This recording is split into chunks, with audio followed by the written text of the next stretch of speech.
Hello everyone and welcome to our official GM Abyss raid guide. This is part 2 of a two-part series. It's not going to be 3 parts or 4 parts, it's going to be 2 parts. Because today we are going to be going over 3 dungeons: Blooming Mineral Field, Nightmare's Crib, and Birth of Origin.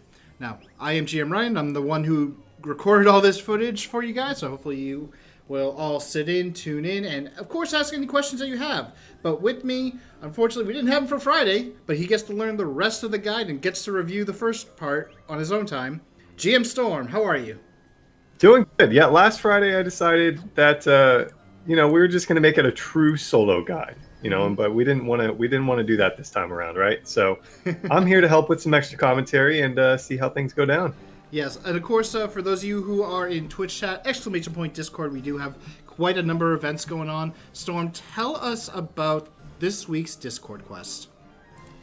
This week's Discord quest is based around all the summer updates. At the beginning of the summer updates, I asked what people were looking forward to the most, but now that they have concluded, I'm asking what people enjoyed the most about the summer updates now that they've seen everything. So just head to the Discord thread for the third quest of September. Let us know what you enjoyed the most about the update, and all the updates from the summer, and you'll be entered into our monthly raffle for 600 KC, where we pick 10 winners. Mm-hmm. And I believe we also have something with the content creators as well. Oh yeah, we do. So for those of you out there that might have some questions that you maybe haven't had answered about Elsword, anything from characters to raids to systems, pretty much anything Elsword related, we have a new channel open in the Discord under the event section at the bottom called Burning Questions Event. During this event, we are working with a few different content creators that are a part of our program. Level Alone, Ashchevea, I believe it's pronounced, and Iron.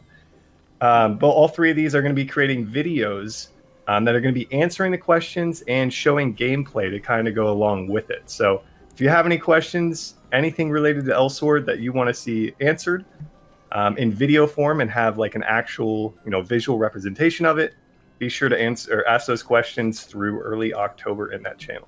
Mm-hmm. And of course, we have the Elsword cryptogram. The cryptogram for this week is live. We are doing character skills. So hopefully you know 1 or actually 7 of what is probably like over 200 available skills in the game. Especially with how many classes we have, like 60, with each one having somewhere like between 10 to 20. So that's a lot of skills that we have to go through. So hopefully you can figure it out with the cryptogram. We do have Spot the Difference currently active as well. Right now, we don't have today's up just yet. It will come up after the stream. But we're going to have 2 images. There will be some differences between them. We'll tell you how many differences. You just have to tell us in the Google form how many or what the differences are. We'll tell you how many. And then we also have the Elsword fashion event for the month of September. It's going to be fall themed. Show off your fall colors, your fall outfits. The weather's getting a little bit more colder now. It's still not winter, but it's definitely not summer. So definitely show us those those fall fashion fits, especially considering fall starts in a few days. So definitely pull out the fall outerwear. And we also have the Road to Masterclass event that's going on. There is still a few more days. If you haven't shared your event character who has reached Masterclass, do so. Because guess what? By doing so, you could win yourself some KC. So don't be afraid to enter. Just take a screenshot, submit it to the website. That's it. We also have the SNS event, actually. I almost forgot about that. Oh, I did too. Yeah, our social media event, head on over to our Facebook and Twitter/X. We have a shareable post up for people. All you need to do is respond to the post with your favorite thing about the summer updates. Also, share the post, on either of those platforms. And I believe we're picking a number of winners for some KC. So easy opportunity to just spend a few minutes and have a chance at winning some KC. Mm-hmm. I'll see if I can find those links. Too. Yeah, let me get to the post here, and I'll link it in the chat for anybody that wants to head on over there. Yeah, you put it in the Twitch chat. Once you do, I'll forward it to the YouTube chat for those of you who are on YouTube who are watching. So, and also definitely read the post as well, since that's what you're trying to say. Storm is like currently in the zone right now. Yeah, currently in the zone. Trying to find it here. Auto zone though? Not the auto zone. Not yet. I hope I don't have to go there. I mean, we're in the chair zone right now. The chair zone. I like it. All right, I found it. It's actually pinned. That's why I couldn't find it. Yeah, I pinned it just to make sure that it was easier for those of you who go to our social media to find it, and also because it's a very important posting. So yeah. All right. Just gonna add one more thing to it. It's 500 KC to 20 winners. So I shared it in our Twitch chat, and I think you said you're gonna share it to YouTube. Yep. That's just our X link. If you prefer Facebook, heck, I can go get that one as well if you want. That's up to you. Might as well. Okay. Anything else to mention, or do you think we should start going right into this? I think we should dive into this here. All right. So, quick little refresher. What you guys are seeing on screen is the character I played for all the videos. This is also the same equipment I used, the same stat setup that I use. It's slightly different than what I used on Friday, as I mentioned at the end of the stream, mostly because of my synergy. My synergy was incorrect because I did have one character slotted in that I didn't want. But I did replace it, and I did say at the end of the stream I was going to do that. But for the most part, as you can kind of see, my gear is pretty much what you'd normally get from Professor Foe, just from playing the game. The promotion cube, you can always obtain an extra if you need from someone on the board. They're usually pretty cheap, actually. So, you know, don't be afraid to get it. The hair is the only difference. Also, the ERP, as you guys can see. Although my ERP level is 400, I only invested 200, which is in the skill damage and the skill cooldown decrease effect. The hair is the Labby SWAT hair, which you can purchase from Ariel for epic points. There's also the ELS N1 Grand Prix Maintenance Team costume suit, which you can also get for epic points from Ariel, which is very helpful. Just for those additional stat boosts, especially the critical and add damage. Arius Guardian Knight, I have a couple of permanent ones, and I, of course, have some temporary ones for the permanent ones I couldn't really purchase. I think I might have enough. I have quite a few epic points. I do have some ED I could probably purchase the remainder if I wanted to. I am using the Timed Soul Crown and Timed Military Officer Earpiece, which you can get from Pruanom raids, missions for Professor Foe. Alternatively, at this point, you could probably have a permanent version if you've been doing your Pruanom raids more often. Still using the Varnamir accessories because we're kind of assuming that this is your first time going through Abyss Raid. So you're not going to have the Submergence of Abyss weapon, you're not going to have the accessories with you.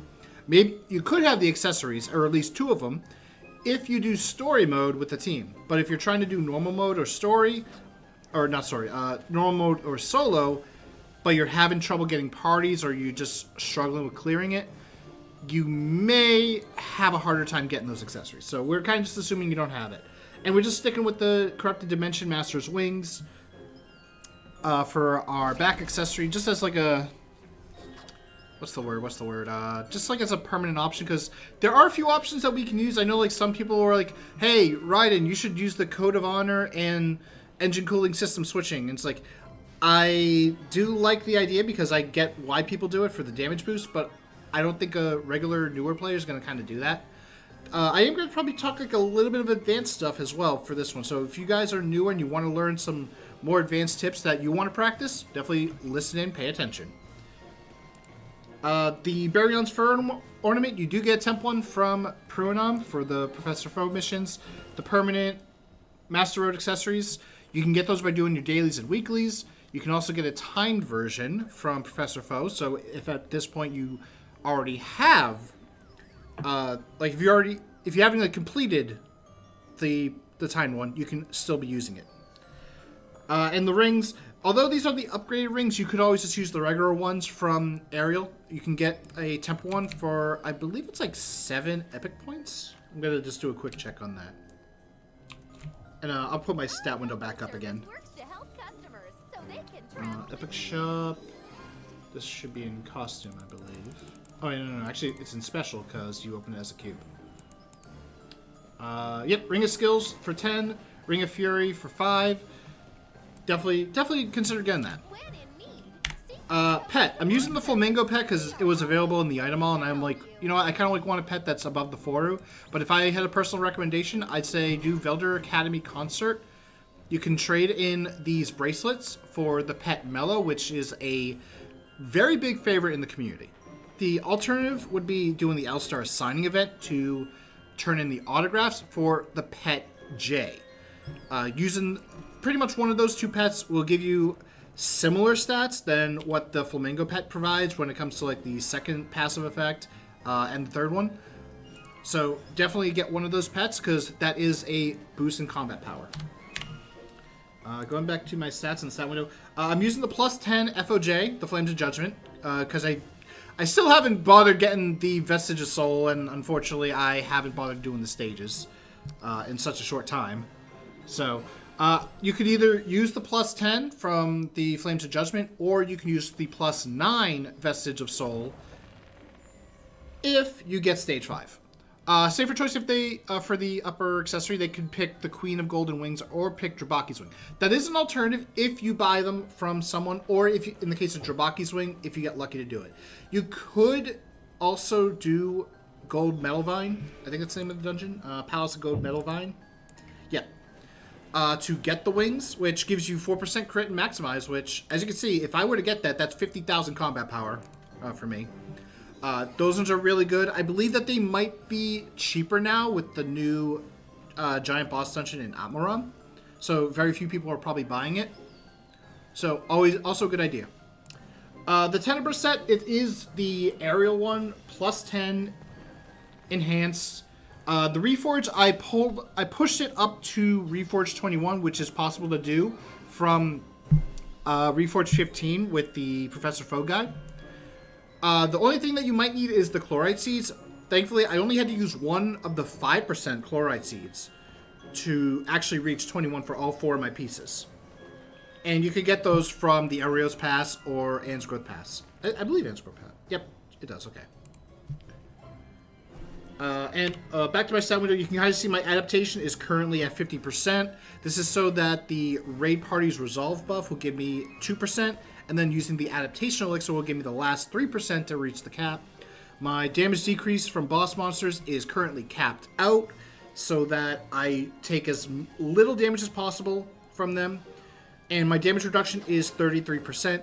A bit on the higher side. I believe that I did socket a little bit of damage reduction. Yeah, I put like 11% on my costume. You don't have to do that. You can go for more damage, for more combat power if you need it. I did it for just a little bit of extra safety. Artifact, I am stage 4. I recommend being stage 4 for this and using the Professor Foe guide to get the permanent artifact equipment and the artifact spirit stones. You could just use the equipment right out the box. You don't need to re-identify the stats.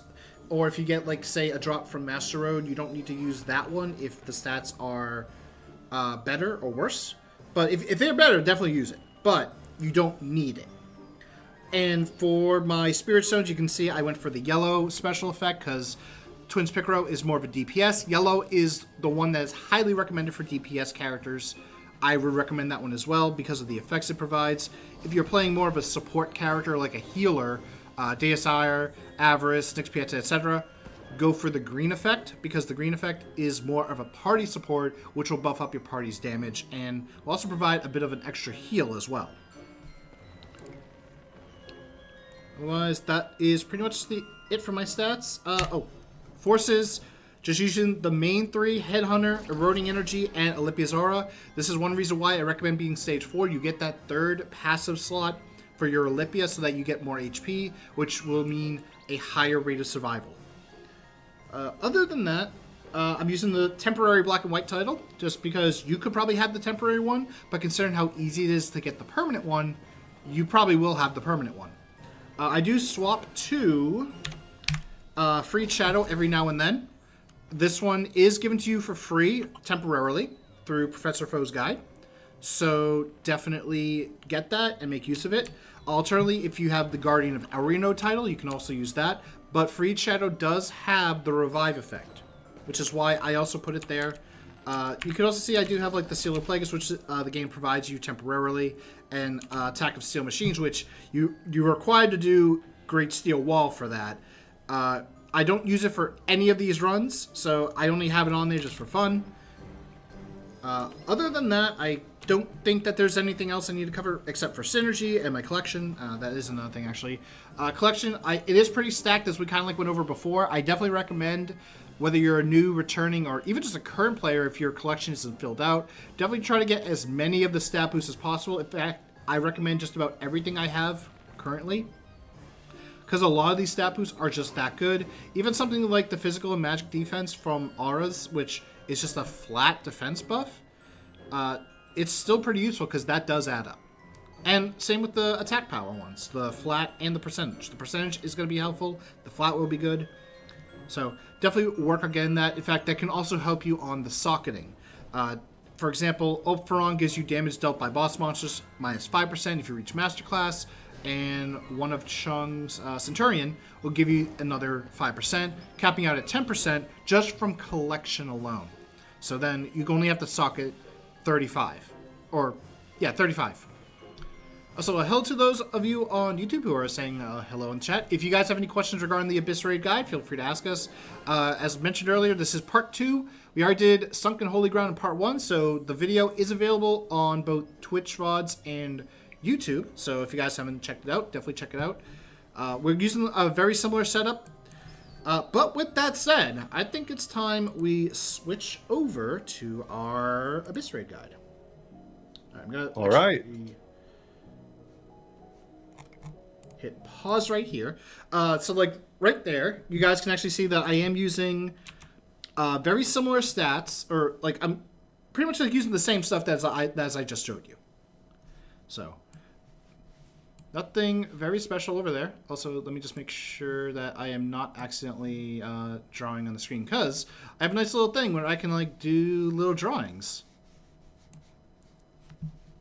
A fancy. Here you go. Nice little message for you guys. Hi, chat. Alright. I try to make sure I keep my mouse off the screen during those times so that you guys don't really see it. Although it might be a bit difficult. Actually, you know what? I can just do this. There we go. Oh, never mind. It actually still shows it. If I disable it, actually, on OBS, will that actually disable the... It does. Okay, good. I can just turn it on whenever I need to actually draw. Good. All right, with that said, so yeah, same setup as I just showed you. This is going to be for a Blooming Mineral Field. This is the... So for this dungeon, you have this one or Nightmare's Crib. You only have to complete one of them to move on to the final dungeon, which is Birth of Origin. This one is the one that players recommend doing, usually, as I hit play. Because you guys definitely need to listen and hear it. But this one is the easier option, as I'm just kind of like scrolling through everything as well.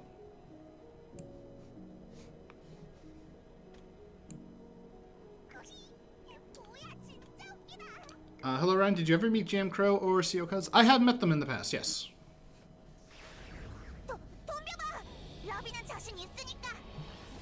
Alright, so Dreaming Hatchling. This first phase is pretty simple. It is surrounded by a barrier. You can't really do anything. You can also see I turn my effects completely down for this. Mostly for the fact so that I can actually show you some of the stuff, because otherwise it's actually hard to see. But these crystals, these are not considered bosses, so having Headhunter on means that you will deal less damage.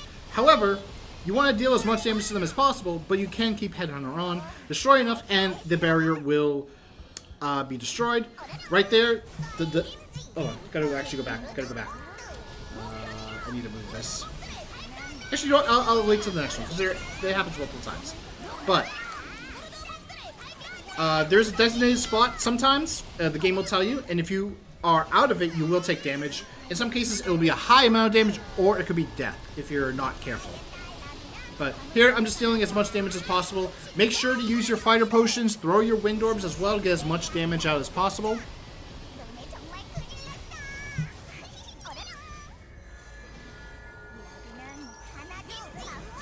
Otherwise, yeah, like this phase is like pretty simple. The crystals, actually, if there are any remaining crystals up, even after the barrier is down, if you destroy them during this phase, it will reduce the barrier's charge. So you can extend the duration of this.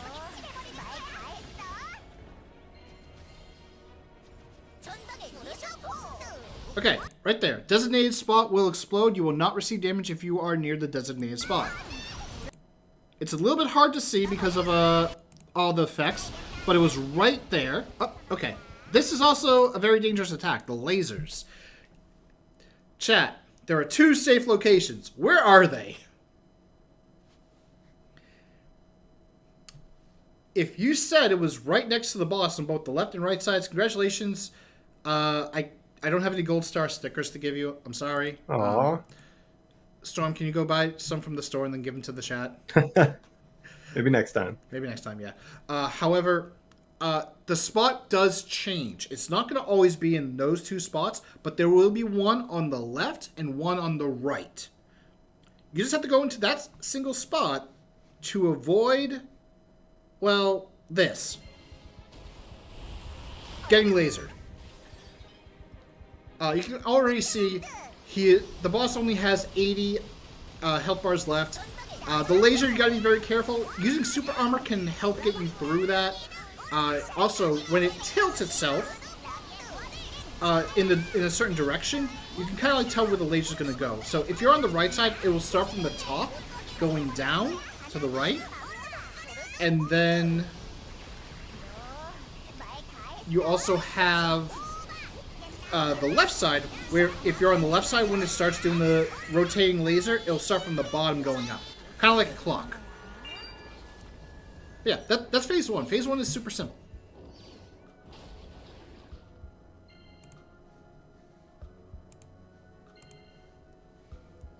Will there be a guide for Serpentium Raid 2?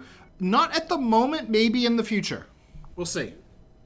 I know like a lot of people have been requesting that, but I can't jump in solo, and even if I could, I wouldn't be able to clear it, so trying to do it would not really work. Alright, so I did like a little test to show you like, hey, this is like how much damage my skill does. And then I show out after where my damage suddenly skyrockets. And I say skyrocket, but it's actually just higher. The reason for this are those little flowers. Alright, I'm going to pause here, and now I'm going to actually bring out the drawing tool.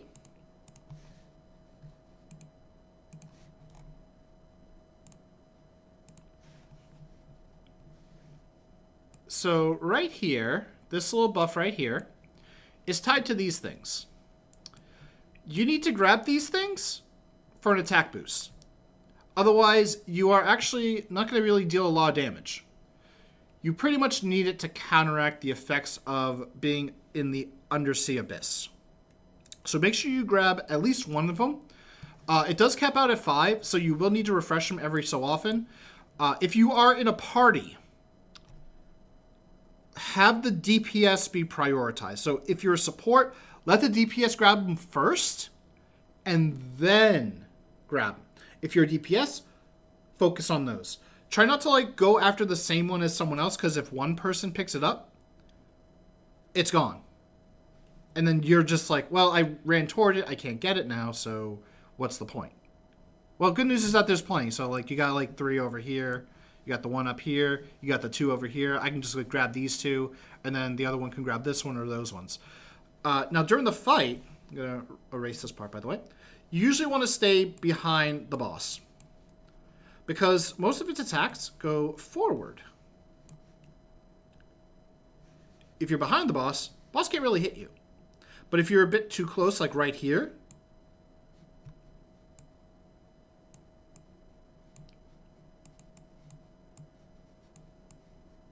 that's damage.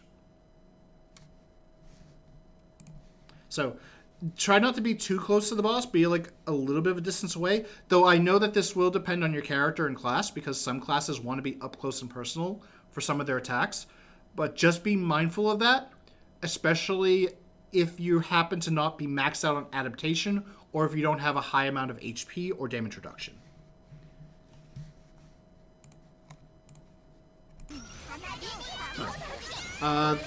Okay, next little thing right here. You're going to note these little lasers. or we'll actually say the flowers. Now they have arrows. Those arrows pretty much mean they are going to fire a laser. The arrow right here means it's going to go this way. This one means it's going to go this way. Into the ground, into nothingness. This one's going to go up towards the ceiling. This one's going to go off into the nether. This one is going to be coming straight at me. And this one, no one really cares because I can't go any lower. Therefore, it's useless. But there is one more right here that I can't see. However, you'll notice something. Left, down, up, right, right, down. Therefore, this one is going left and up.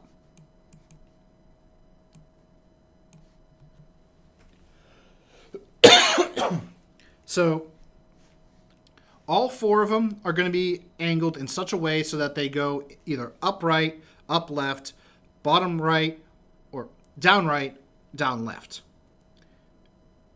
In normal and story mode, however, these will not be placed on them. They will be placed on you. And we'll just assume our second party member is here. I'm having too much fun with this thing. Yep. There you go. Drawing my teammate right there. So, that is my second party member. So in this case, I could have this, and they could have, we'll say,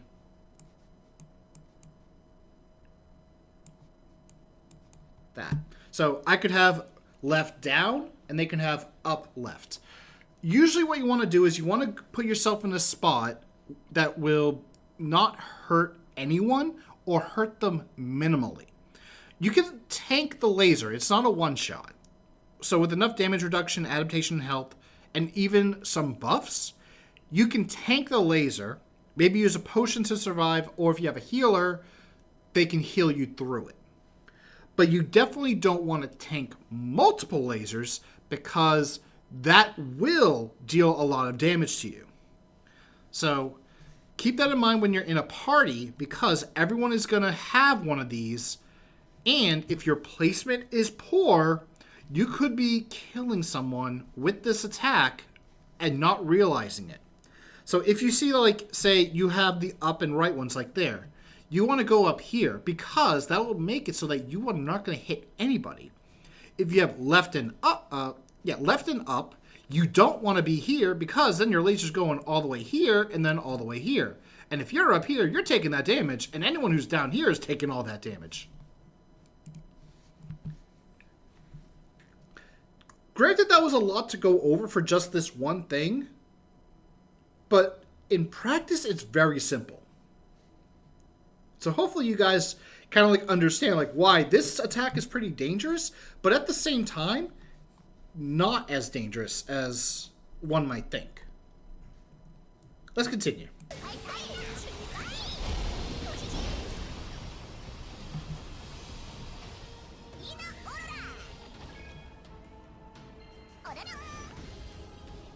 Alright, there will be times where it will teleport, the boss will teleport every now and then. Just gotta be a little cautious. Right here, it's gonna charge up. However, right there, I'm gonna pause again. It's stunned. There are two things that can happen here. The first is that it will rise up to the top on this side, and then it will fall down on the right side. If it does that, it will then change the gravity. Going up will make it so that if you jump, you will go much higher, so the gravity is lower, while when it comes down, the gravity will be higher, so it's going to be more difficult to jump. But if you hit it with commands and actives, you will put it in a groggy/stun state, making it easier to deal damage. You also want to be careful when being so close to it, because if it does that attack, where it'll just like go zooming right up, it can deal damage to you, and it's quite a bit, while also knocking you away. So, just keep that in mind and be cautious. Back into it.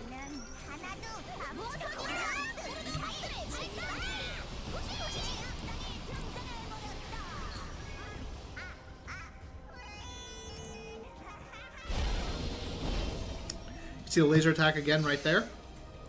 Ah, another one I gotta pause. Okay. This one, it's blue.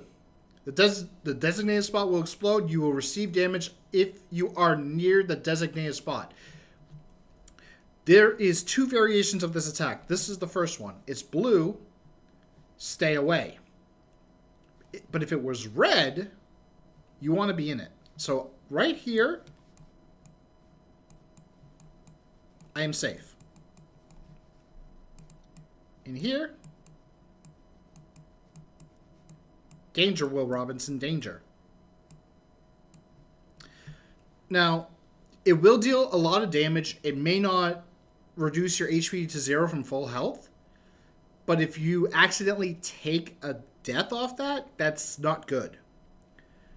You can survive it with a revive title, so switch to that as a precaution, or take the death, or just take the high damage. Now, in teams, one player is going to be targeted, and therefore wherever they go, it will follow them. When that happens, if you get the blue, move away from your team. Or the team is going to move away from you. Stay away from them. If you get red, you want to be inside the circle, which means in teams, you want to gather. And the reason why you want to gather is because it will reduce the damage that you take. If everyone is in it, you take no damage. Or it's very minimal. It's one or the other. Let's see. I think there's a red one that will pop up soon. But 244 health bars. Unfortunately, not as fast as the previous phase. But this one is kind of like one where there is quite a bit to actually go over. So I just realized we should have actually... I was expecting to be on Birth of Origin, but... if anything, going through all this is actually very good, because I know like some people struggle on this stage alone. And granted, this is the easier of the two. Although, then again, maybe it just depends who you ask.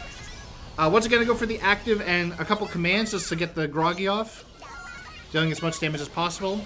Making use of the hyperactive and the fact that I have 1,000 stacks of Black Aura for the Cordomond and Splashy Splashy. Alright, right there is another blue, so just staying away from that spot.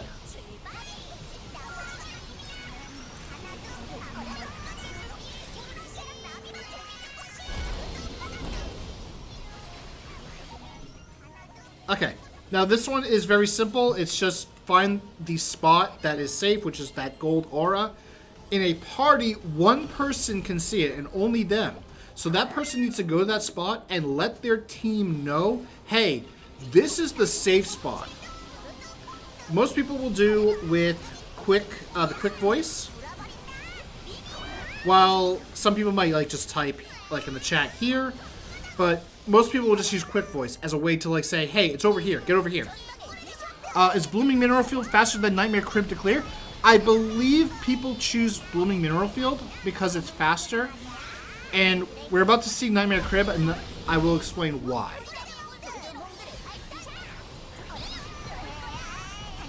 Yeah, we're now below 60 health bars. Right there you can actually see, again, the red. I'm just staying right in there. I take no damage. If I left that spot, I would actually take a lot of damage. So, again, red, stay inside. Blue, get away. I'm, like, not really liking the positioning because he keeps going to spots I don't like. Thankfully, the lasers have been very kind to me today. Or yesterday. Because I did record this last night. This is actually my second recording. Because the first one, I'm like, I'm not really happy with this. My effects are on, so you can barely see the stuff. So let me redo it. And, yeah. Believe it or not, this was the faster run, too. And we got to see everything. So no deaths is what you're saying? Yeah. No, well, I had no deaths in the previous one.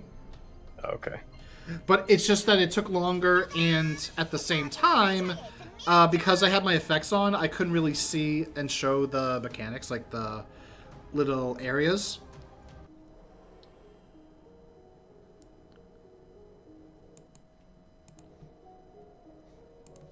Okay.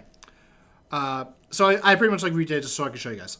All right, next up is going to be Nightmare's Crib. This one is, personally, I find this to be the harder of the two. I think some people might agree. Escavia on YouTube. Hello, is there any plan to make Rosso Birth Challenge? I mean, we already have Varnamir and Purinam Challenge mode. Unless you mean guides. Right now, no plans for that. Maybe in the future, but we'll see. Also, hey Z-Tep, you joined us right as we're going over Nightmare's Crib. So, going right into it, I did do this one after I cleared Birth of Origin, because Birth of Origin for me was the top priority. Because that is the longest one. But here we're fighting a pretty familiar face, actually. Is Vasily.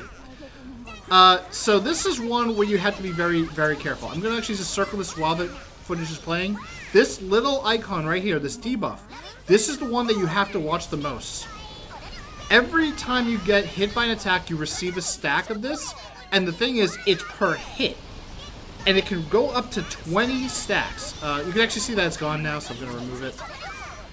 And the thing with the debuff is that you receive an action speed debuff for every time you're hit. And for every stack. So your action speed is going to be a lot slower, which means you attack slower, your skills come out slower. That will make it take longer to kill. If it reaches 20 stacks, you get put into a confused state, and you will then heal the boss. That attack, unfortunately, I failed to dodge it, which all it does is give you this little blackout. It doesn't do anything else.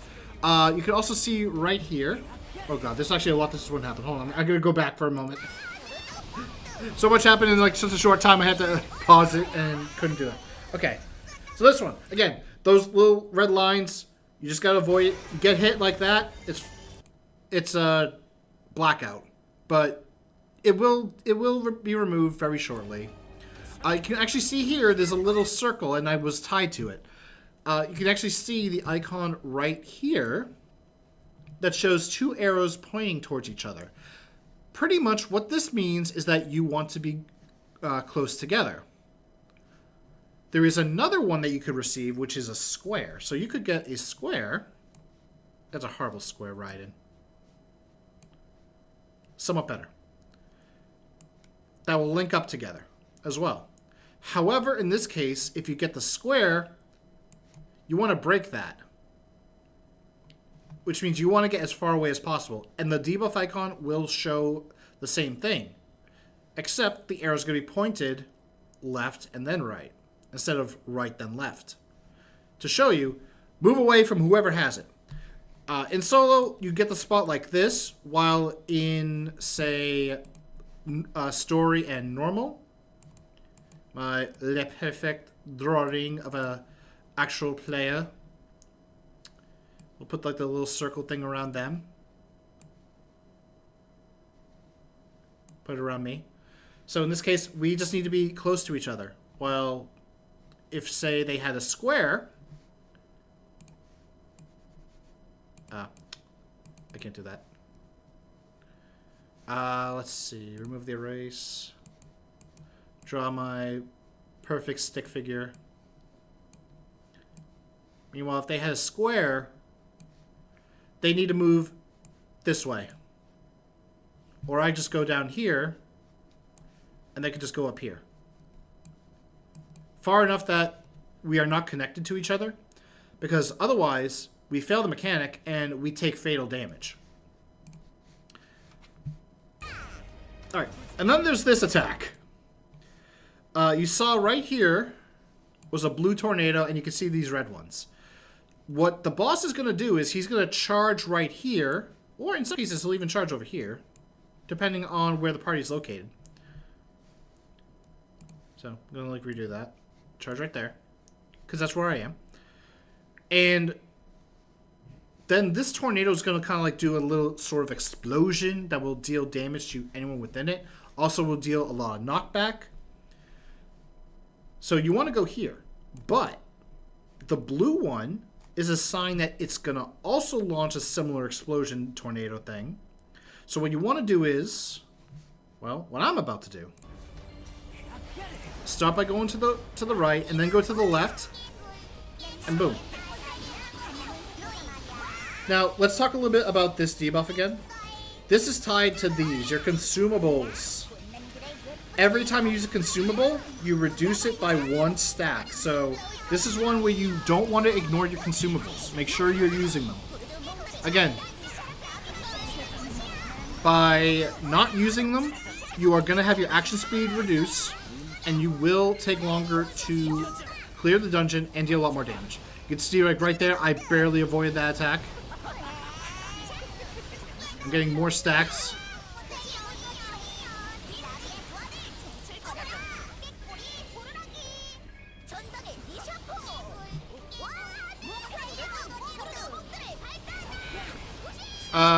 Can you explain your stat splits? Justin, can you explain what you mean by stat splits? Do you mean like what stats I use?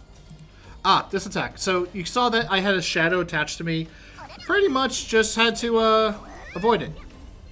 Alright, we see this attack again. I actually use labby movement just to avoid it. You can see that there are multiple times that it can happen. Right there you can see the square. I am trying to stay away from it. Right there, you can see that there is no line when I get close, which is very bad, but the further I am away, the better. Here I'm just like kind of like messing around. You can also see the icon right... Oh, well, it's gone now. But there was an icon there that actually showed like the arrows pointed in opposite directions.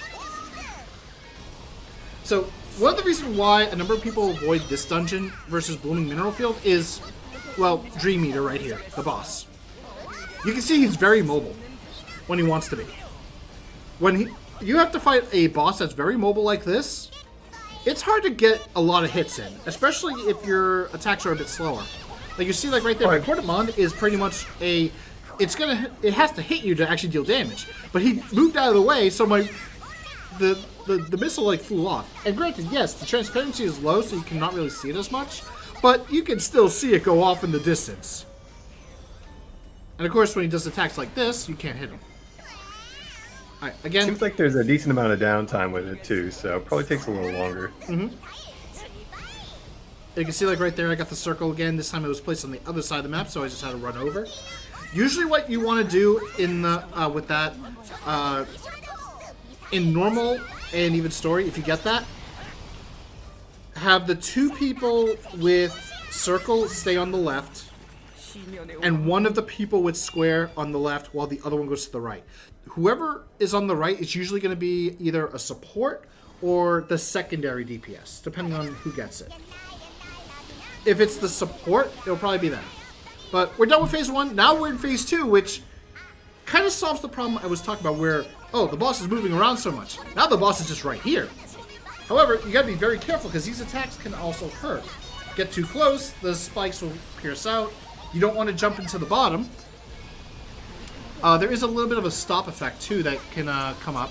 I think I did want to try to get to 20 stacks of the debuff, but it wasn't happening, so I do eventually just get rid of it.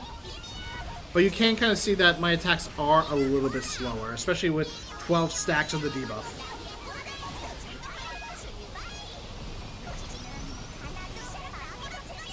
Alright, that little red aura attack, as you can kind of see, it just took a lot of my health, and he just absorbed it.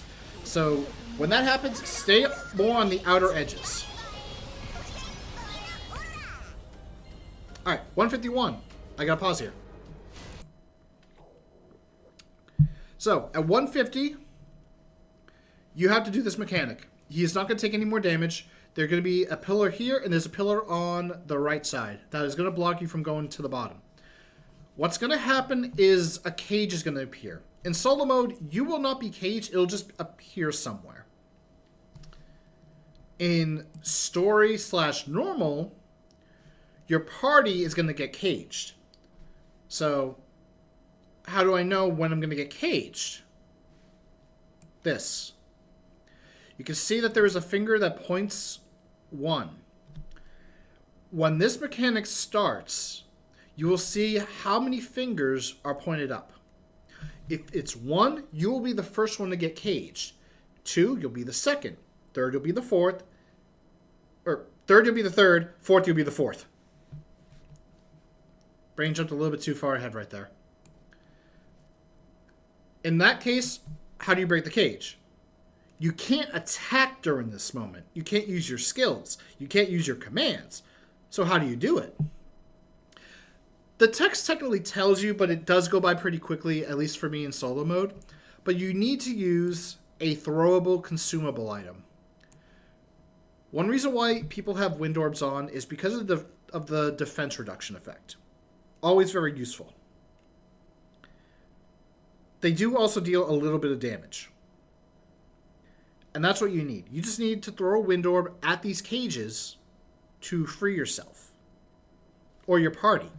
Usually what will happen in something like teams will be everyone will say what number they are. Like you're going to like type in party chat 1, 2, 3, 4 to let them know your placement. Usually what will happen is the fourth person will say I have all, which means that they are going to free the first, second, and third person after that third person gets hit with the cage. Otherwise, they might say no orb or orb on cooldown, which means the third person or the second person is going to have to free someone else. So the third person is going to free the first and second before they get caged, or the second is going to free the first one so that they can also help out. Because once you're free from your cage, you are not getting caged again. If you aren't free from your cage, you are going to, unfortunately, receive a death. Alright, right there you see the cage. I throw my wind orb. It destroys it. That's it. Since this is solo mode, you can actually see like right there, Labby said, should we throw something? Maybe a clang, shattering sound will wake everyone up. Pretty much, game telling you right there, throw a consumable. Now we do have to sit through this. Unfortunately, oh, I was just using my potions just to remove the debuff because there was really no point in trying to keep as many stacks there.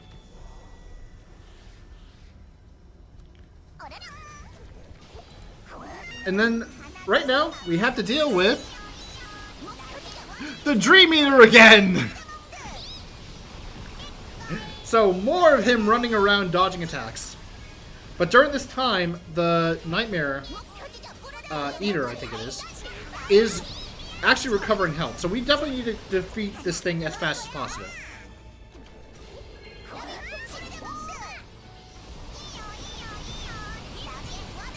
Once again, he decides to jump far to the left. Gets a few hits in at least. But once I actually defeat the Dream Eater, I'm back up to the Nightmare Keeper. I'm actually standing outside the range so I don't lose my health. And I don't die. Well, don't heal the boss, rather. I'm not going to die from that. In fact, if I recall, that attack will not kill you, so if you get a hit, just use a potion right away. But it is trying to restore the Dream Eater. So this one you just burst down, survive the attacks, and then you are good to go. You have cleared Nightmare's crib, whether you needed it or not.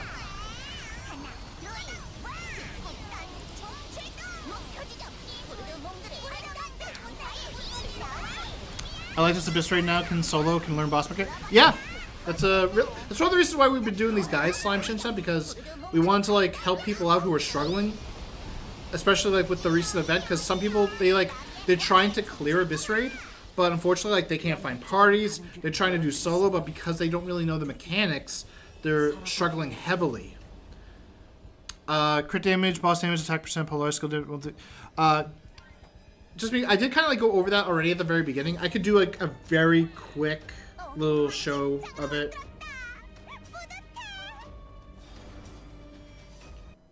Give me one moment. I'm going to switch over back to our regular stream overlay. Turn that back on just so you guys can see. This is pretty... Oh, wait. Wait. Why did my combat power go up? Oh, wait, no, it went down. Okay, there we go. Yeah, this is pretty much what I had. So like crit damage was 194.5, 74 crit chance, maximized was 76.5, polarized 15.4. Skill damage was quite high up. Damage reduction 33.2, 45% damage decrease from boss monsters. My damage to boss monsters, where is that? 163, mostly because of a headhunter. Adaptation was 50, but I used an adaptation elixir plus the camp buff, the Great Party's Resolve, to get 55 to max out, because the dungeon has 90% Demon Realm debuff, so you want to try to get as high adaptation as possible. Alright, let me now switch back over. We're going to go to Birth of Origin. And this one, I do have some additional clips. So, jumping back in with that just to show the stat window. Or not the stat window, just the equipment menu. Alright, starting off, I go to the left. Similar to like the previous Nightmare's Crib boss, you can just avoid the missing the attacks by putting yourself in that left corner. I do try to also make use of super armor here with Whimsy. So you don't see it on my consumable bar, but I would replace my slot 4 with giant stone apples because you're going to want super armor for this. So make sure that you use that.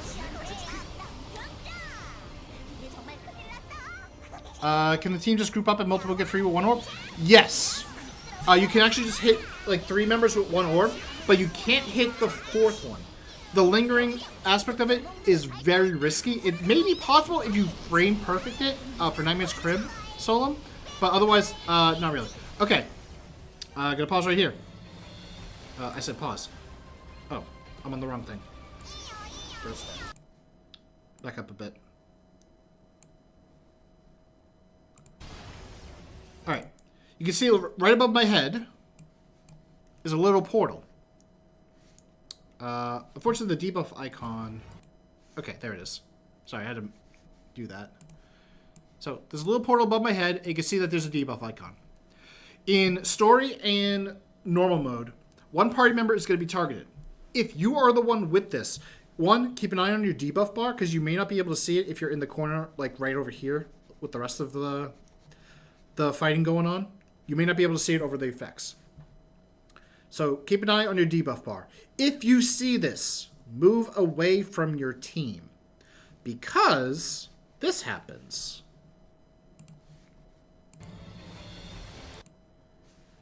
A giant portal will appear that deals damage and it inflicts silence. With silence, you can't cast skills. I believe this is cleansable, but because my cleansing skill is here, and I'm already silenced, I can't use it. So, an ally could be able to cleanse it for you. However, just be cautious about that.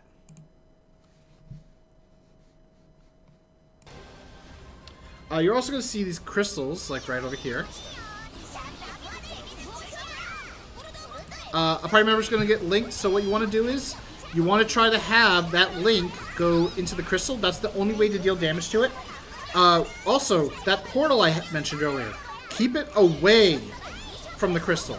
If the crystal and the portal interact with each other, that'll be very dangerous. Also, you guys see like my effects are on full on display here. That's because I, unfortunately, did not turn them off for this.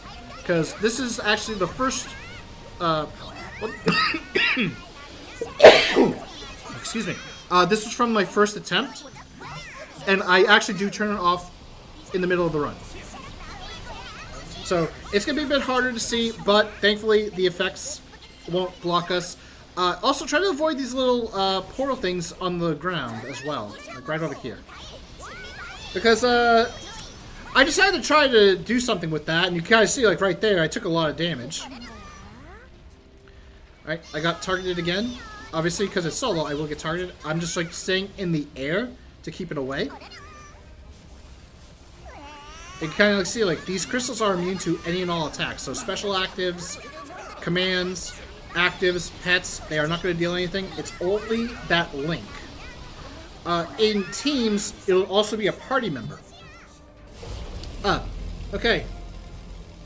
So we have this little thing. There are a few safe spots, but where are the safe spots, you might be wondering. This will vary. You can kind of like see, I'm trying to find a safe spot. And then I see that, which is a safe spot, and then you see that, which is a safe spot. Alright, now right there is the attack going off. It is a bit of an ear piercer, so do apologize for anyone who might be wearing headphones, myself included. But you can see, like, this spot right here, this spot right here, this one where I am, and this one right here are the safe ones. You are looking for the light ones. All these are death. You do not want to touch them. That's the short end of that. And you need to run through those to see that they are safe? Yes. However, as you kind of could see a little bit before, in fact, I'm going to back it up. Actually, no, I won't back it up. I'll just like play it off because we do have to go through it again. You'll see that it does pop up. In some cases, like in this case, like I'm seeing... Yeah, you didn't even have to run through it that time. Yeah, like in this case, like when I went here, this one lit up. And then when I went here, this one lit up. Pretty much, it would actually tell you the opposite.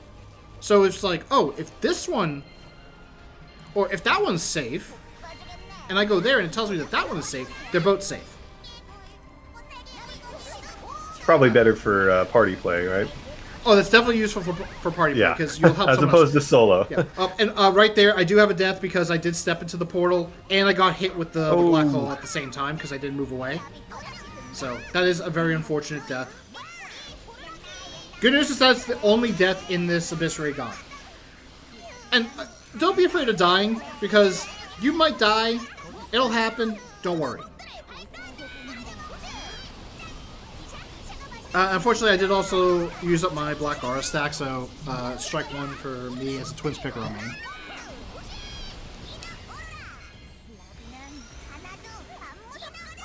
But yeah, phase 1 is pretty much just about done.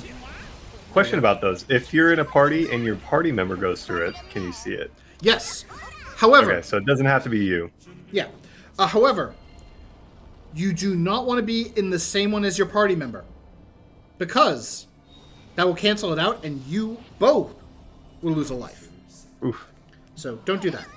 Okay. Now, I am going to pause here. If I can find my mouse, there it is. You want to be careful because on both sides are pits. What have we learned from pits in raid dungeons? Storm, I'm asking you. Oh, you're asking me about the pits? Yes. Easy places to fall off and die? Exactly. And in this case, our little buddy, the Shadow of Greed here, gladly will send you on a trip to hell. And unfortunately, I don't mean Michigan. Oh. No. There's a city in Michigan that's actually called Hell. Oh, really? I did not know that. Yeah. So during winter, it's safe to say that sometimes hell freezes over. Yeah. I don't know if anyone can hear that, but I did the rim shot on the desk. But so yeah, you do have to be very careful because his attacks do launch. Like this attack right here, if I was over here, I'd be dead if I don't have super armor. So because I'm playing Twins Piccolo, I can rely on my Whimsy skill to give me super armor. But if you're playing a character that doesn't have that, you want to use giant stone apples or even just stone apples in general. These will help you for two reasons. One, they provide 30 seconds of super armor. Two, they also give you increased defense. So even if you take a hit, you won't take a lot of damage. So very helpful. Make sure that you're carrying them on you, especially if you're not in a team. In teams, you'll likely have a support that can apply super armor, but you may want to carry some on hand as a backup. Because, one, if you're in a party with supports that don't have super armor, you're going to probably need them. Two, even if they do have super armor, what happens if they suddenly die? Either they lost all their health because they're not as tanky as you are, or they got launched off. You're not going to have access to that super armor until they revive. And in teams, you cannot just instantly revive. You have to wait out the timer.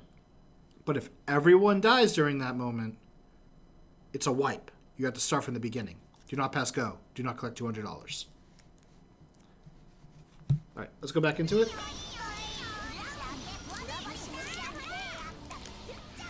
And you can see, like, right there, I did have a portal over my head, which got placed over here. In solo, it's random. In teams, it'll be 2 players. Usually what you want to do is you want to stack them on top of each other. Otherwise, you're going to have, like, what happened to me, where I went here, and then I went over here. Okay. So the Unstable Abyss Aura is on the right side, so I move to the left. This is where I'm going to pause. And now I'm going to play a different clip.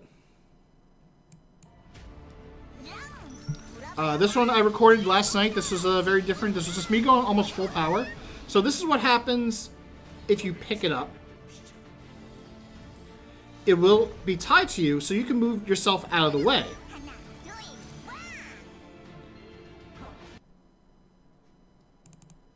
I'm going to replay that again, just so we can see it again.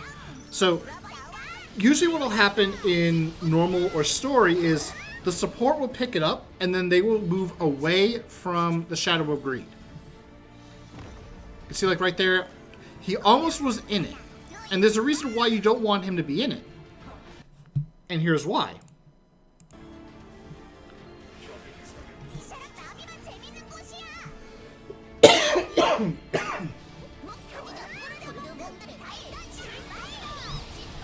So it appears on the right side. I pick it up just to show. But I'm going to stay like on the right side. He is going to get hit by it. He recovered about 15 bars of health, and he's going to also gain more damage. So you want to be very careful with that. Let's continue with this. You also want to be extra cautious because in teams, if you are near the person who grabs it, when it explodes, you will be launched. So you want to be very, very, very careful with that. Alright, this little attack right here, the little square box, if you are in it, you are kind of like slowed down in your movement, jump, and action speed. Once you hit 4 stacks, I believe, or it's 5, you will be flattened for like a second. Usually if I hit 4 stacks, I immediately just go right into it, so I can remove the action speed debuff, because the flattening takes priority.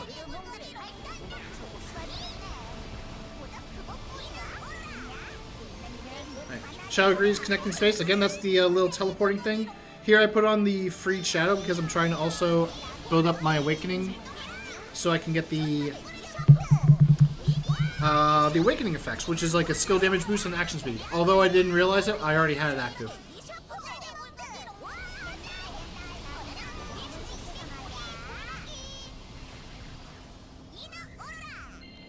Alright, after 3 times of connecting space, Shadow of Greed is going to summon a crystal. You'll see, like, right there, as I hit pause now.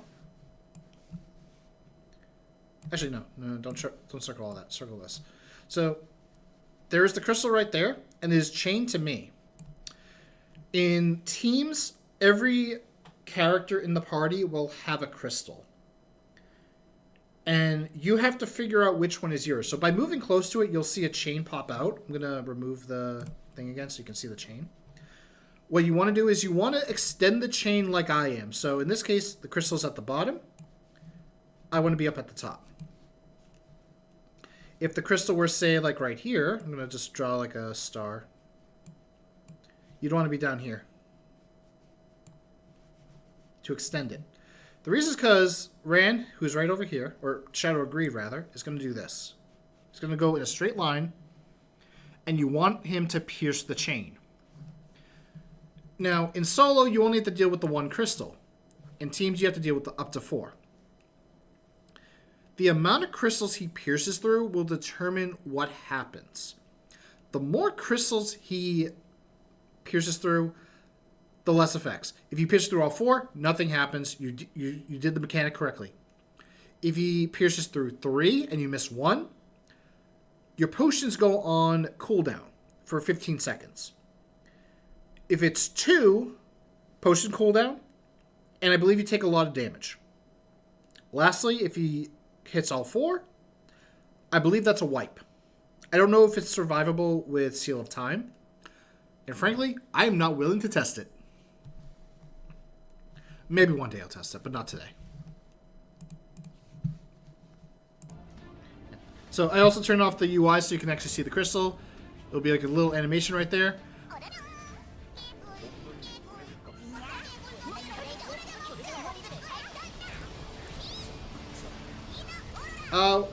Red World Sign, yes, you are free to ask something. Feel free to ask, and I will gladly definitely help you out.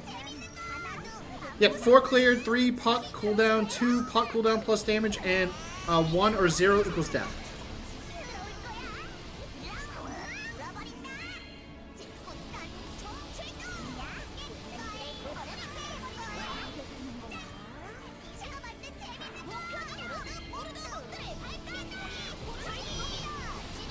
That is a very big question.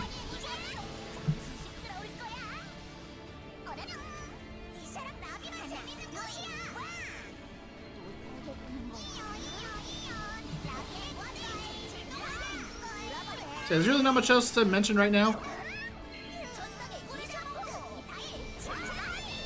Red Worldstein. That would be a great question for our Burning Questions event we've got going on in Discord. Mm-hmm. I'm willing to also answer it, but for now, I gotta explain this. It's mostly like I would answer it, but it's like it's super long, so I haven't even had a chance to read all of it. I just saw like how do you deal like so much more damage than me when I'm at 10 million? That's all I saw, but I want to read the rest of it. But we'll get to that in a moment. So now this one is a bit of a special one. So in solo mode, you'll see that the portal is placed here, and then there is another one over here. We'll see it soon. In groups, like normal and story, 2 players are going to have to place these. So 2 players will be marked. One needs to place it here, like, or on this side. Actually, hold on, I'm going to zoom it. One should place it on this side, and then one should place it on the other side. Usually, the best way to do it is to do a countdown. Or count up, rather. This attack happens on the 5th time that the Shadow Agree is connecting in space. So, when the 5th one comes out, usually what you want to do is you want to place it on the corners, like, or on the far sides of the map, but you want to also tell whoever has it to do so. Tell them, place it left side, place it right side. Something like that, so that they know to do it. Because maybe they are not keeping track of it. The best way to also kind of like track it is that it happens 2 times after, or the space thing will happen 2 times after the crystal mechanic. That's the easiest way to do it for the first one. And now, the reason why you want to do that is because of this. This is the danger zone. That is a big danger zone. You get hit once, you're dead. And this debuff right here, this icon tells you, you will not revive with Seal of Time. You take that hit, you are dead. In solo mode, you can revive, so if I died, I would just use one of these. I just use one of my resurrection stones. But I don't want to die here. So, here, you'll see me go through the portal to go to the other side. And you can like see like it was a bit safe like over here. But now you don't want to immediately go back this way. That's a bad idea. I should probably change that to red if I'm going to do that, but I don't feel like changing colors every time. So you want to stay in this area. However, oh, actually, before I say anything else, when you teleport, step off the portal. Because this cooldown right here, if that hits 0, you will teleport back over to the other side. And this is still a hitbox. That is a good way to die. I've seen too many people stay inside it thinking that they're safe, only to die. I've also done it myself, which is why I've realized step away from the dang portal. Yeah, stay on that side. You can actually see, like, I didn't use the portal, I just walked over, but now I'm doing something crazy. You do not want him in this area. In fact, I'm going to back this up a little bit.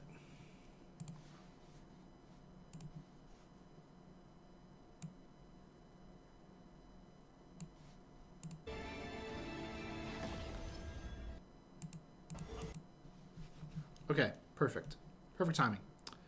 You can see the entire platform is marked. If you are in the center, this is a guaranteed death. Unless you're me playing Labby. Because there is a way to survive this. I just don't recommend doing it.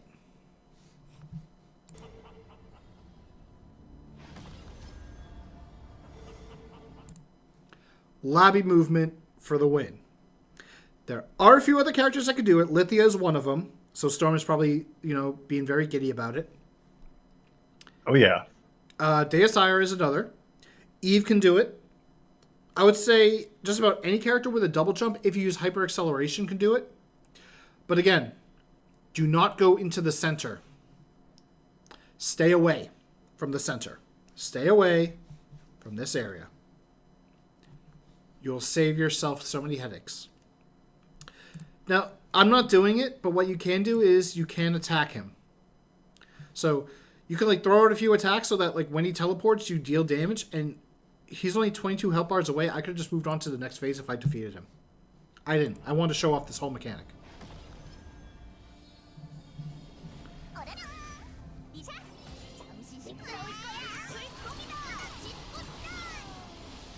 Yep, Minerva can also do it, yes.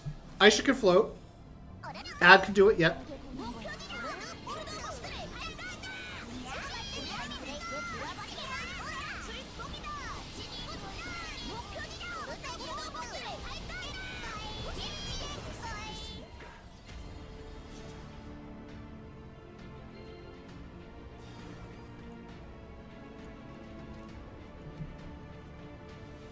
And boom.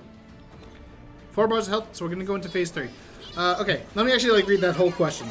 10 million combat power, but I don't even deal half the damage you do. I maxed out with Maximize, max adaptation, 100% crit rate, 130% boss damage. I even have the event plus 11. I don't have the Elsword party collection. Could that be my problem? I'm a Raven FP, by the way. 1, fill up your Elsword party collection. That is the biggest thing you can do. 2, if you're at max crit and... Hold on, I'm going to pause here so I can just speak out to you. If you are max crit maximize, I'm going to assume that is in the stat window. What you want to do is you want to sacrifice some of that for shining dual magic stones of pursuit for more boss damage. Give me one sec. You said you're at 130% boss damage. I am at 163. Just to give you some heads up. I don't know what your polarize is, but I'm at 15.4. And you said that you're using the plus 11 Soa. I'm going to assume you're also using the plus 10 Tenebra with Reforged 21. Whatever you're using for your shadow effects on your Tenebra armor is very important. In this case, it will vary because of the slot 2, or line 2 on the Tenebra, but slot 1 for everything, line 1 for everything, all skill damage increase. Line 3, I'm using damage increase by 2% when attacking enemies with 20% HP or lower. For my second line, top piece is 10% damage dealt for 3 seconds, the continuous damage one. Bottom is 10% damage reduction. Bravery skill damage increase by 10% for gloves, and MP cost decrease by 10% for the shoes. The other thing is I am also using the fighter potions right here. You don't see the buff active right now, but I am definitely using these as often as I can because they provide a 30% damage increase. So make sure that you use your fighter potions because they are very helpful. All right. So, gonna pause right here so I can explain this thing and this thing, because this thing is also brand new for some of you, especially if you've never done this stage before. So, what you see there is F1. By pressing F1, you will swap between purple and blue. Now, I'm on purple, and the boss is purple. Now, when purple and purple meet, you just get purple. But what I'm really trying to say is, if I try attacking the boss, which I'm about to show, I deal 0 damage. My attacks aren't connecting. But if I switch to blue, now my attacks are connecting. What you want to do is you want to use the opposite color. So in this case, I am using blue while he is purple.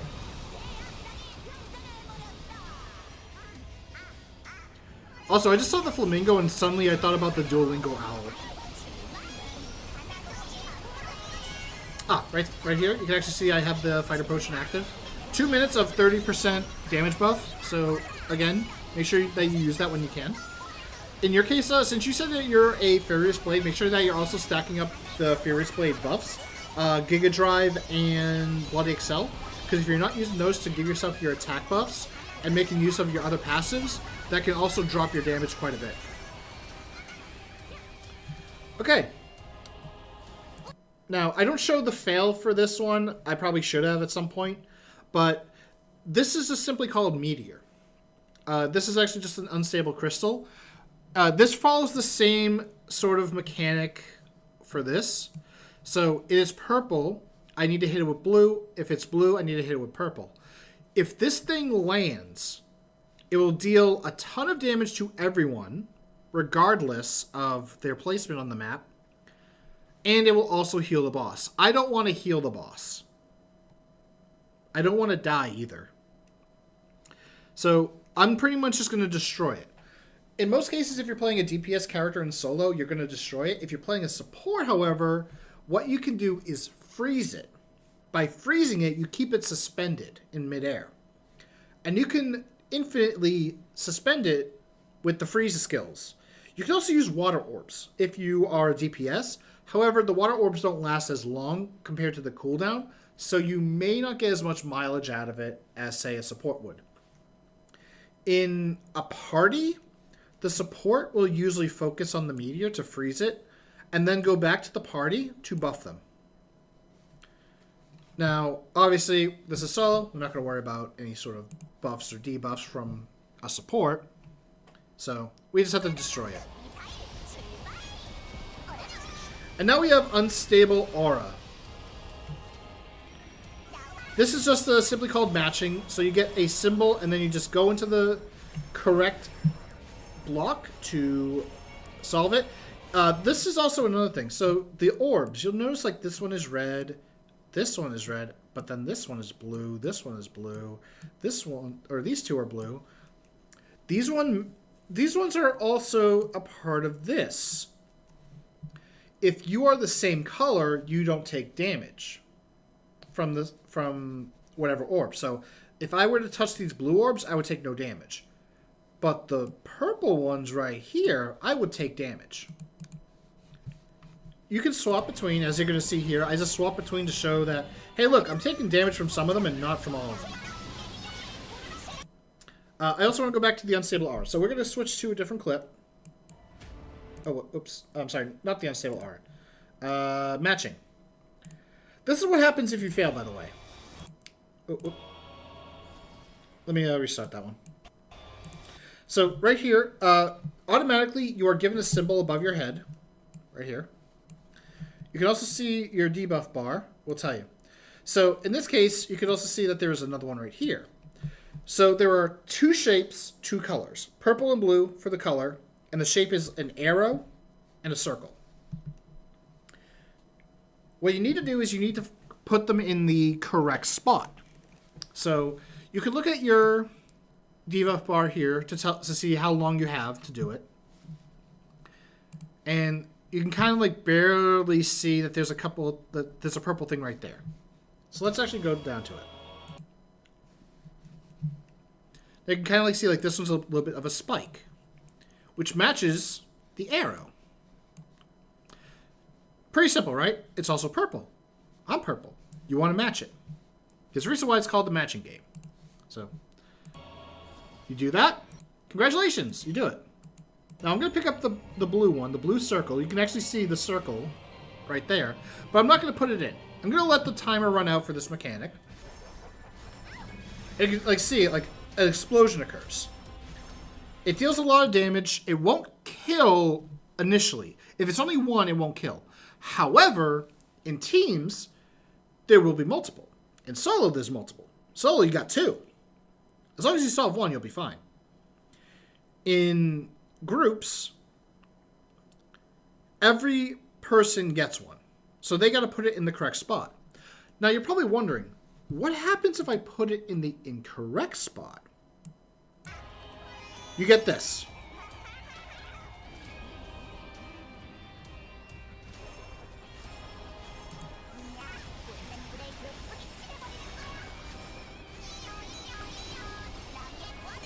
Let's start the clip back again.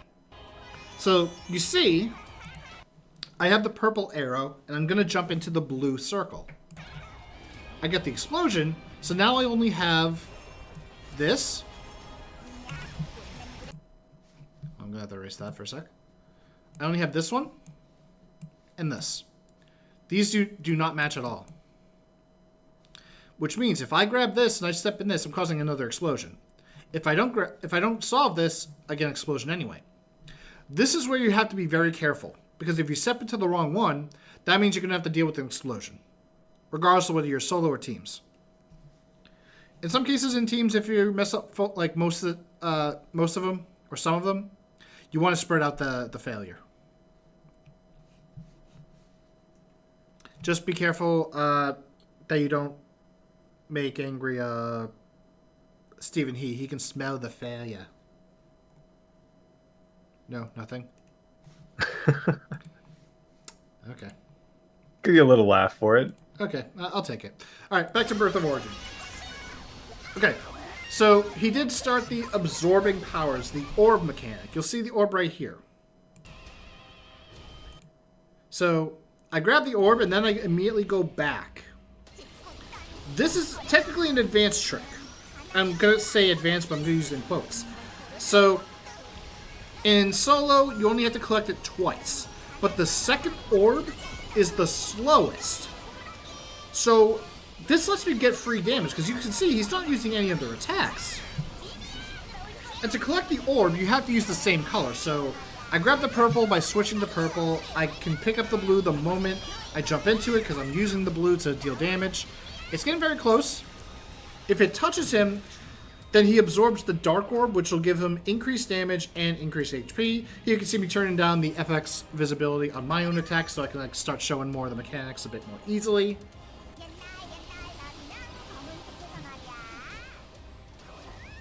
But because we did the mechanic correctly, we got the Light Orb, which deals a bit of damage, and will also increase the amount of damage that we deal.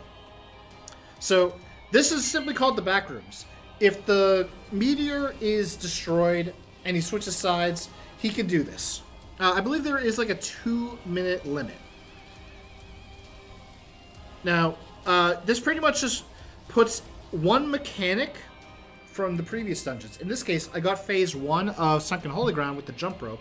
You could get the web, you can get the laser, you can get the gold from phase 2 or phase 1 of Blooming Mineral Field. You can get phase 2's Golden Barrier. And Nightmare Crib is a bit of an easier one, where you get the petals falling or the little slashes. But this is the Devour mechanic. I'm not explaining it right now because I'm going to actually play a different clip. This is just to like show like, oh hey, I'm on purple. I'm standing on purple. I'm safe. This is now I'm not going to like fail it. This is actually me showing you how it is completely. Okay. I kind of like wish I disabled the UI, but I didn't, so I'm going to just try to circle as best as I can. There are 3 spots for purple. These are the safe spots. Similar to phase 1, where there are specific spots that are safe, you need to stand in this, but you need to also match the color. So if I switch to blue, this will not protect me, as a famous clip of ours kind of proved. Storm, this is the part where you're supposed to laugh at me because I failed the mechanic. Which one? You have a famous clip of you failing this? Yeah, I failed the Devour because I was like, okay, so this one, and yeah. Well, I thought that I didn't realize that was the famous clip, but we'll make it famous if you want. I mean, we did post it on YouTube and social media. Okay, I didn't see that one then. Oh, okay. Well, too bad. Use hyper acceleration for character with bad jumping. I'm guessing for the jump rope, Felix Argyle Harris. That is an option you could do. Obviously, I just use labby movement, but you want to be careful because if you jump too high or drop too low, you will be pulled back up and stunned. But going back to this, so yeah, you can get either 3 of one color and 1 of the other, or 2 of both colors. So I got 3 of this, which means I should only have 1 blue. So I'm going to switch to blue. And you can see that it's right up here. So there is a spot for everyone in the party to be safe. The thing is, similar to the first phase where you don't want multiple people to be in the same spot, otherwise both of them will die. Pretty much you want the same thing here. 1 person per spot. 1 person.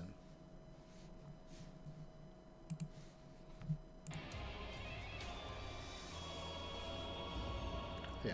I step in, I switch over just to show you, you got plenty of time to do it. I jump right into it, and boom, survived. Very simple.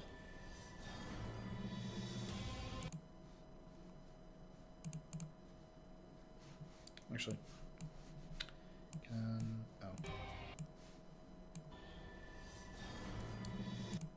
Oh, that's why. I was like wondering like why I did that. Okay. Alright, back to the main gameplay. There is one more thing I will cover in terms of like say an advanced trick, but we'll do that a little bit later because we're not anywhere near that. So he's immediately going into absorption again, which that's pretty okay because that just means I get free damage. I'm grabbing the orb once more. I'm going to try to deal as much damage as possible. Unfortunately, this is where I forgot to switch back, so I'm like confused. Like, wait, why am my attacks not hit? Oh, that's why.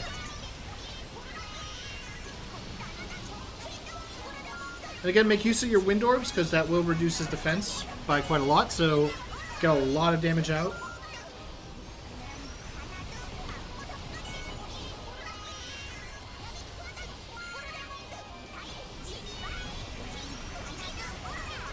And unfortunately, it is at this moment I realized because of my mess up earlier, I unfortunately will not be able to do the fast strat. Which is okay. I actually don't mind not doing the fast strat for this.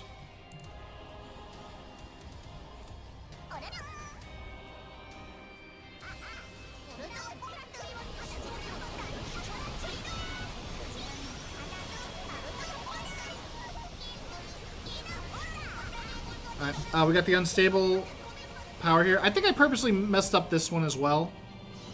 Just for fun. Unfortunately, he did summon a meteor, so I have to destroy 2 meteors here to prevent double explosion.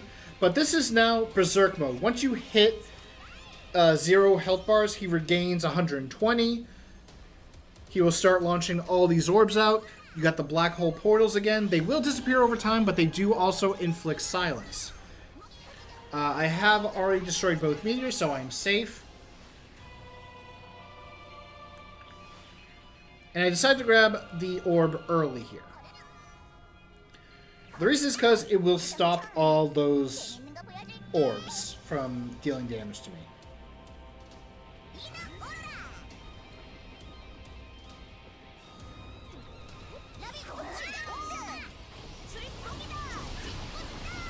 Once again, he's doing absorption, which means I am pretty much safe to complete this. And me just spamming my fighter potions like, come on, move it. I need it. I need it. Go to the wind orb, below 50 health bars. Once we hit 0, this will be the end of the dungeon.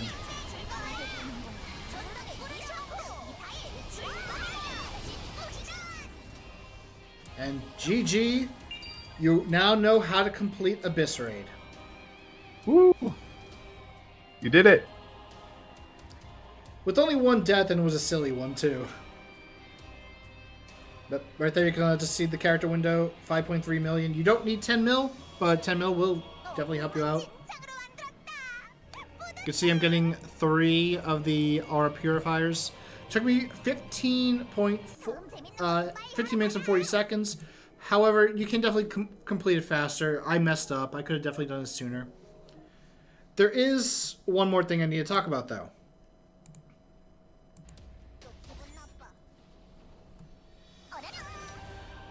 So this was another run I did. This is what happens when you cancel the Berserk early. So what you're going to want to do is you're going to want to put him down to 0 health bars during the absorption mechanic.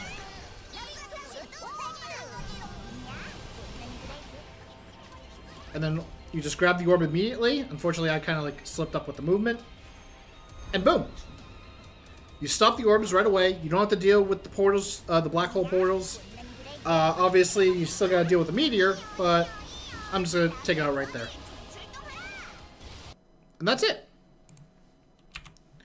So, it's a little bit of an advanced mechanic for those who just want to have an easier time surviving, which is, of course, always important. Other than that, yeah, that's pretty much it for the Abyss Raid guide. That's it. Mm-hmm.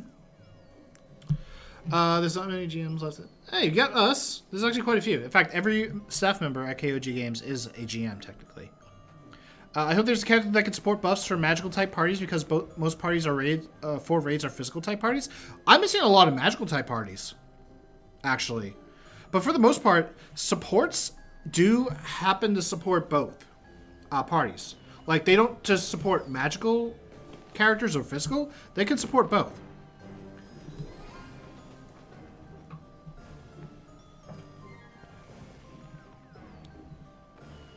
Because like we did have like a change, I believe, earlier this year, where a number of characters did buff both parties, but then it was changed to only buff specific types.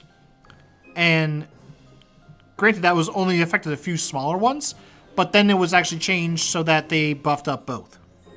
So like DSIR only buffed physical at first, then was able to buff both physical and magical. So it might not be an issue, Con, that you're like that you need a magical character support to be in a magical party, and same with physical. It's probably just the case of the party probably does better with specific supports, and they just happen to be physical and magical. Or that's just whoever applied. Because a lot of people, for example, on NA play Radiant Soul because they love the design. But yeah, otherwise it's that simple. That's simple. I mean, yeah. Granted, like, obviously the total runtime is like about 30 minutes, but don't forget, I am not at a full power scenario. I am like still like just using the basic stuff that the game provides you. I could easily get stronger on this.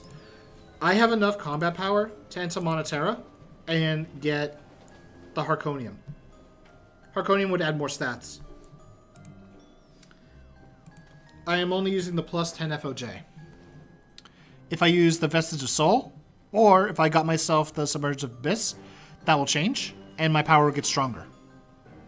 You can also see, like, on my Flames of Judgment, I'm not using the most optimal Mystic Enchants. I only changed the skill damage and the crit damage to magical attack power and magical attack level.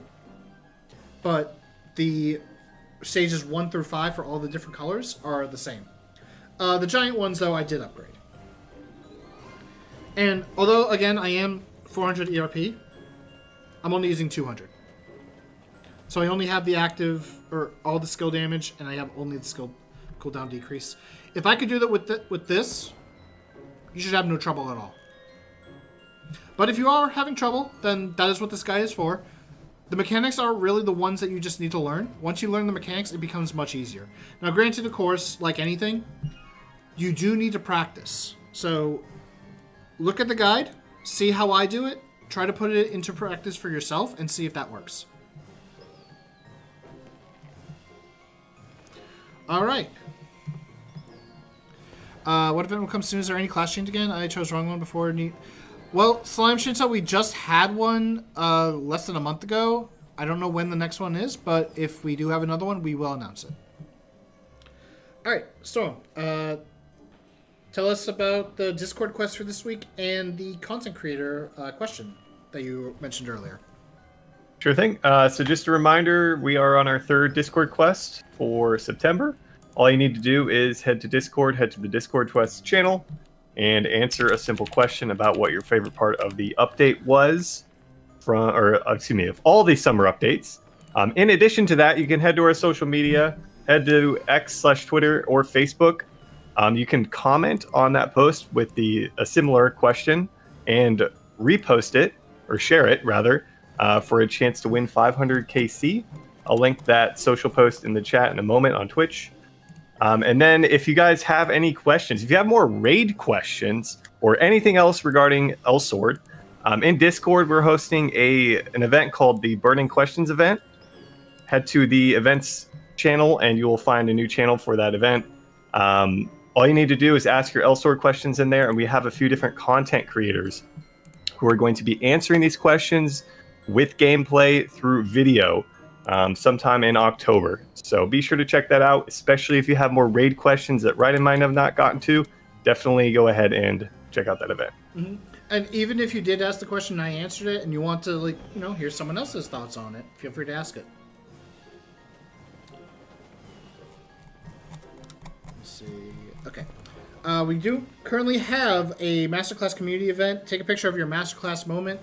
Once you reach Masterclass with the event character, which is still going on until the 23rd, so you still have time if you haven't done so. Show us your event character reaching Masterclass, and make sure that you are at 3 million combat power minimum when you do so. And we're going to choose 50 winners to earn 300 KC. You can submit your screenshot at this link. Drop it in both to Twitch and YouTube. We also have some more Discord events. Elsword Cryptogram. This week's is up. It is character skills being the theme. You do need to be a part of the Elsword Discord to join in onto these events. So make sure you do that. And if you solve the cryptogram completely, you are in the running for earning 500 KC. We are choosing 5 winners each week. So definitely participate each week so that you could potentially earn more KC. We also have Spot the Difference. We are choosing, I believe it's 3 winners per day. I might be confusing that with who's that character. Let me just double check.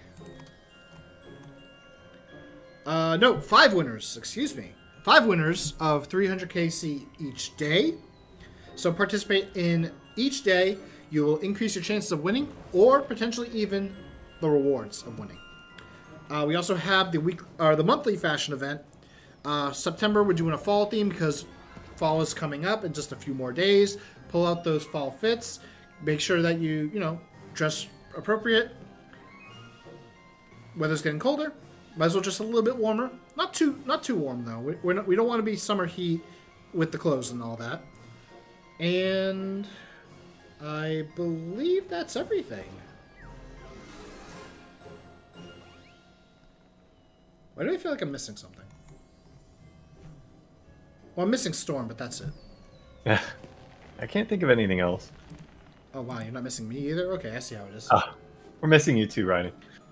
No, you're just missing me carrying you again. That's true. Who wouldn't?